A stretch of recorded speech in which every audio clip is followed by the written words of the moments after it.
अरे भाई यहाँ आओ, मेरे पास बैठो, तुम मेरे साथ ही खाना खाओगे। घबराओ मत, मेरे लिए तुम मेरे भगवान के भेजे हुए एक दूत हो और तुम्हें मेरे साथ ही खाना खाना है। चलो चलो शुरू हो जाओ।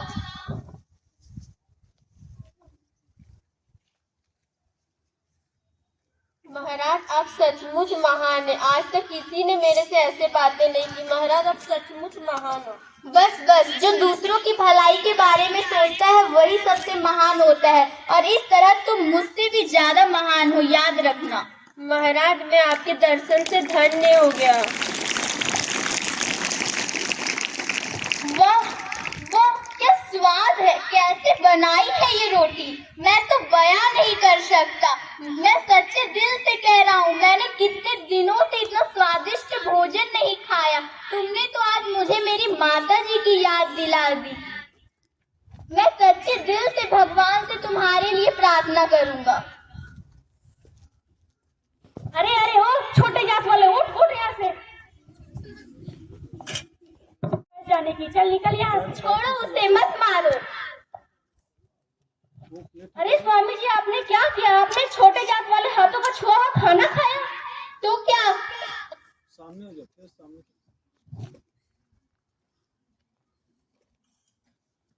क्या हुआ? जब मैंने पहले तुम तमीज से बात करना सीखो। पहले यह एक इंसान है और मैंने इसके हाथ का छुआ हुआ नहीं, मैंने इसके हाथ की बनाई हुई रोटी खाई है। तो क्या हुआ? लेकिन स्वामी जी ये आप जानबूझकर कैसे कर सकते हैं? क्यों नहीं, तुम लोगों ने तो मुझे 3 दिनों और रातों से बुलवाया, मेरे साथ बहुत सारी धर्म चर्चा की बातें की, बहुत सारा ज्ञान भी प्राप्त कर लिया। मैं 3 दिनों और रातों से तुम्हारे सारे प्रश्नों का समाधान करता रहा, लेकिन मैंने कुछ खाया भी है नहीं या पिया भी है। तुमने इसकी किसी ने खोज खबर की? अरे भाई मैं इंसान हूँ और मुझे जीने के लिए दाल रोटी चाहिए, समझे? अरे प्रभु आप हमें बता देते, हम आपके भोजन का प्रबंध करा देते। क्यों? हाँ क्यों बताऊँ, क्यों बताओ? मैंने तो अब भिक्षा मांगना भी छोड़ दिया और मैंने इससे भी कुछ नहीं कहा था, लेकिन यह मेरी भूख प्यास को देखकर इसके दिल में दया आ गई और इसने मुझे अपने हिस्से का भोजन दे दिया।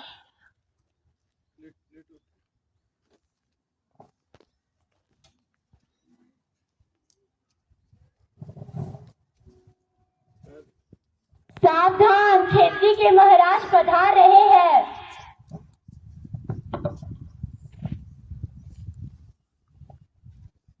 प्रणाम स्वामी। नारायण खेदी नरेश, उठिए उठिए राजन। ये क्या स्वामी, हमने सुना आप 3 दिनों से स्टेशन पे रह रहे हैं, आपको कितनी असुविधा हुई होगी। कृपया करके यह फल ग्रहण कीजिए। मैंने तो अभी अभी बहुत ही स्वादिष्ट भोजन ग्रहण किया है राजन। अरे वाह, आपको भोजन दिया किसने?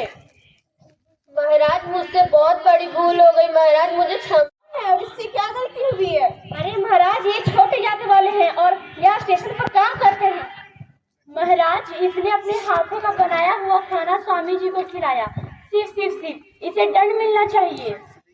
महाराज दंड तो अवश्य मिलना चाहिए, लेकिन आप ही बताइए दंड किसको मिलना चाहिए? उसको जिसने मेरे साथ 3 दिनों और रातों से बातें कर मुझे भूखा प्यासा रखा, या उसको जिसने मुझे मेरी भूख को देखकर मुझे खाना दिया?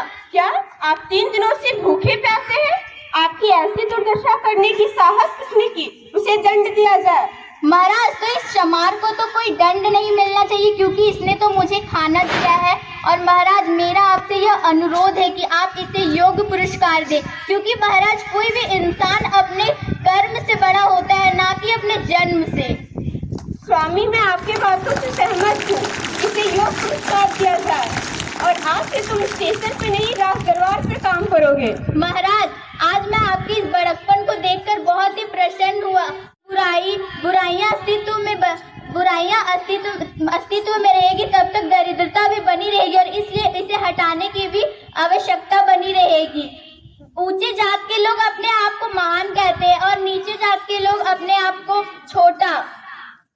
जो कोई भी छोटा बड़ा नहीं होता। सुनो भाई, तुम्हारा काम कतई नीच नहीं है। जब तक तुम अपने आप को हीन समझोगे तो दुनिया तुम्हें और भी हीन समझेगी। तुम्हारा काम तो सबसे ऊंचा है, क्योंकि तुम तो चप्पल जूता बनाने का काम करते हो। अगर तुम चप्पल जूते नहीं बनाओगे तो तुम ही सोचो, लोगों को चलने फिरने में कितनी मुश्किलें होंगी। निष्ठा के साथ करो। सभी आप प्रतिष्ठा जातिवाद और निष्ठा को हमेशा हमेशा के लिए छोड़ दें। धन्यवाद।